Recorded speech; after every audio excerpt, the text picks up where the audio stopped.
Good afternoon. Happy Sunday. This is a recent decision, July 11th, 2022, about 6 days old at the time I'm recording this. Irizarry versus Yehia. This is out of the 10th Circuit Court of Appeals. Irizarry is one of Eric Brandt's crew.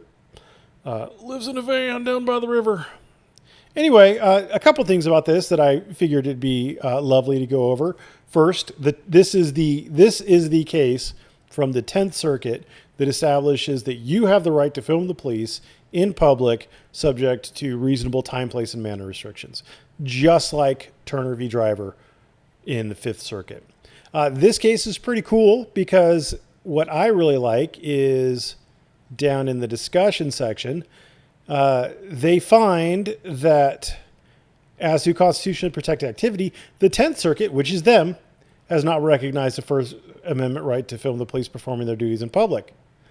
But we recognize that right exists and was clearly established when the incident occurred. Isn't that crazy how they can recognize a right existed and was clearly established when the incident occurred when there had been no 10th Circuit decision on it? Isn't that crazy? Isn't that weird? Doesn't that kind of remind you of Leon Valley with the whole keeping people's phones for years clearly being violating an established right, the Fourth Amendment right against unreasonable seizures? But no, this wasn't established in the 5th Circuit, so we can't say that it gets past qualified immunity. That still just burns me. I'm sorry. But you can see from this that something can be clearly established when that specific circuit has not rendered a decision on it yet. I hope we can all agree on that. The other thing, one of the videos that I made that's quite possibly churned the longest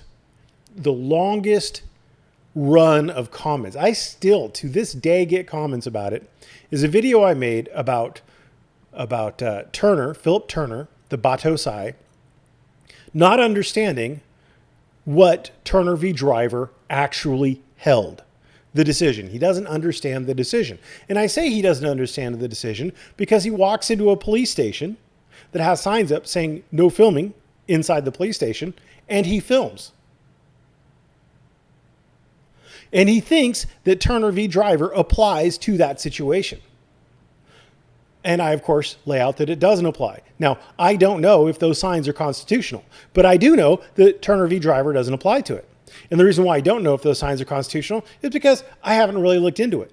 I don't know what legitimate government purpose those signs would address. But that's all they have to do. And as the plaintiff, if Philip Turner wanted to sue them over an unlawful arrest based on those signs or whatever, Philip Turner would have to prove that there is no legitimate government reason that these signs are addressing, that this restriction is addressing. And that's opposed to what you see in Turner v. Driver itself, where it doesn't say anything about filming in public, right? It says, we agree with every circuit that has ruled on this question. This is from Turner v. Driver. Each has concluded that the First Amendment protects the right to record police. And people just stop there, right? As the First Circuit explained, the filming of government officials engaged in their duties in a public place, including police officers performing their responsibilities, fits comfortably within basic First Amendment principles. This right, however, is not without limitations. Like all speech, filming the police may be subject to reasonable time, place, and manner restrictions. In this case, we don't need to decide which specific time, place, and manner restrictions would be reasonable. Nonetheless, we note that when police departments or officers adopt time, place, and manner restrictions, those restrictions must be narrowly tailored to achieve a significant governmental interest. 52. What does 52 link to? 52 links to McCauley v. Culkin, quoting Ward v. Rock against racism. Ward v. Rock against racism establishes the traditional it kind of cements the traditional public forum analysis, reasonable time, place, and manner analysis. That said, to be constitutionally permissible, a time, place, and manner restriction need not be the least restrictive or the least intrusive means of serving the government's interests. This is probably also Ward v. Rock against racism. No, it's still Macaulay v. Culkin quoting Ward v. Rock against racism. So you can see it doesn't say in there specifically that it's only limited, that this right to record the police is limited to a public place, and the analysis is limited to a public place. But it is. How do we know this? How do we know this? Well, Abade kind of helps us out, because Abade is, these aren't first-year family law attorneys that are analyzing this. These are federal justices of the 10th Circuit Court of Appeals. These aren't magistrates, federal magistrates. These aren't federal judges. These are federal justices of the 10th Circuit. And they say, when analyzing Turner v. Driver, they say Mr. Turner videotaped a police station from a public sidewalk across the street. Two officers approached him, asked for his ID, and detained him for investigation because they were concerned about who was walking around with a video camera. The officers eventually released Mr. Turner and returned his camera, which they had confiscated. The Fifth Circuit, echoing the reasoning and conclusion of every other circuit to address the question, held that the First Amendment protects the right to record police in public. Subject to reasonable time, place, and manner restrictions. And then they quote, "We agree with every circuit that has ruled on this question. Each has concluded that the First Amendment protects the right to record the police."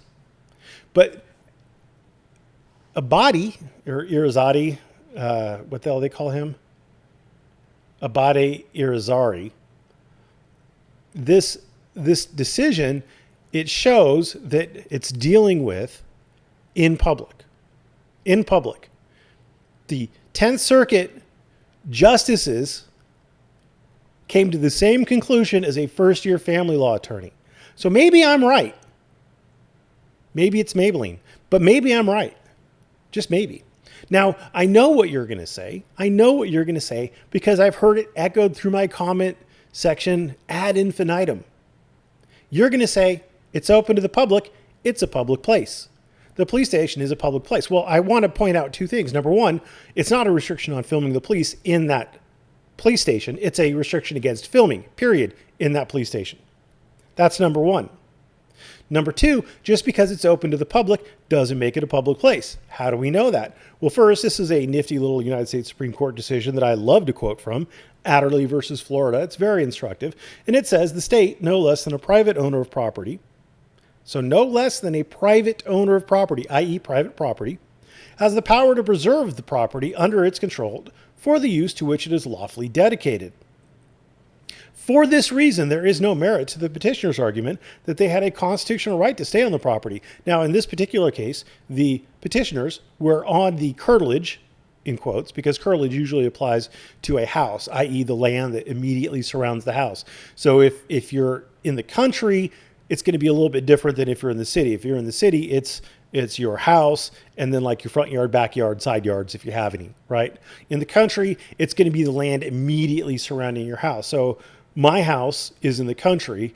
I'm on 10 acres, but I have a yard in front and a yard in back. And, areas like on one side of the house, I've got the drain lines for the septic system.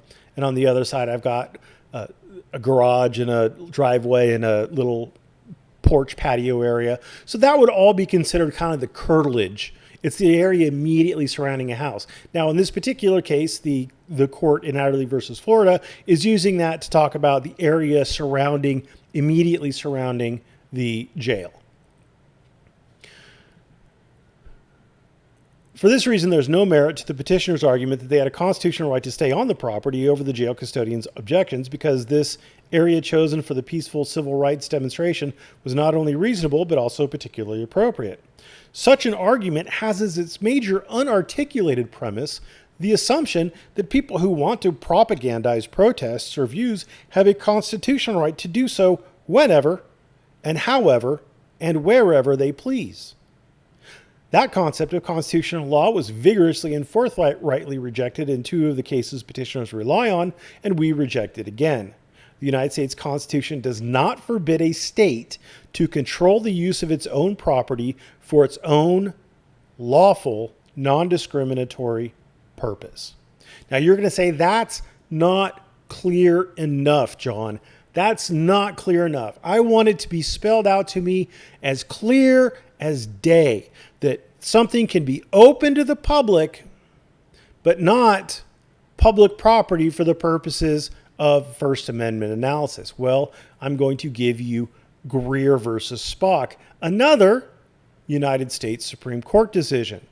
And in Greer versus Spock, which dealt with a military base that, people from the public go on military bases all the time. I have a membership at Beale Air Force Base for their gun club. So, I'm a member of the public and I can get on the base. Does that make it public property? Does that mean that it's a traditional public forum? And Greer versus Spock makes it very clear that no, it doesn't. The Court of Appeals was mistaken, therefore, in thinking that the Flower case is meant to be understood as announcing a new principle of constitutional law, and mistaken specifically in thinking that Flower stands for the principle that whenever members of the public are permitted to freely visit a place owned or operated by the government, then that place becomes a public forum for purposes of the First Amendment. Such a principle of constitutional law has never existed and does not exist now. The guarantees of the First Amendment have never been meant that people who want to propagandize protests or views have a constitutional right to do so whenever and however and wherever they please. The state, no less than a private owner of property, has power to preserve the property under its control for the use to which it is lawfully dedicated. So the appropriate test for something like a restriction against filming inside of a police station is the rational basis review. Is there a legitimate government interest? Is the restriction rationally related to achieving that legitimate government interest? And is it viewpoint neutral? That's it. That's all you have to ask. That's all the government has to show. And in fact, it doesn't have to show it, because in a rational basis review, the burden is on the petitioner, not the state, the plaintiff, not the state. It's on the plaintiff to prove that one of those three things doesn't exist, that there is no legitimate government purpose for the restriction, or I should say, that any legitimate or the rule is not rationally related to any legitimate government interest, or three, that the rule is not viewpoint neutral. And once again, for those of you who don't remember what viewpoint neutral means, there's content and viewpoint. So, for example, the war on Ukraine. If the government says you can protest about anything you want, but you can't protest the war in Ukraine, that would be content. Because they're not saying whether you protest for or against the war in Ukraine. They're just saying you can't protest about the war in Ukraine. But if they say you can't protest against the war in Ukraine, that's viewpoint. Because you could protest for the war in Ukraine, but not against the war in Ukraine. So it's the viewpoint of the content that they're worried about there. I hope that makes sense. So anyway, once again, Philip Turner did not understand Turner v. Driver, because the time, place, and manner restriction is a public forum analysis, i.e. see Ward versus Rock Against Racism, as opposed to filming inside of a police station where there are policies in place against filming within said police station. In that case, you're on the rational basis review as evidenced by Adderley versus Florida and Greer v. Spock. I hope this was educational and informative. Thanks for watching, and have a great Sunday.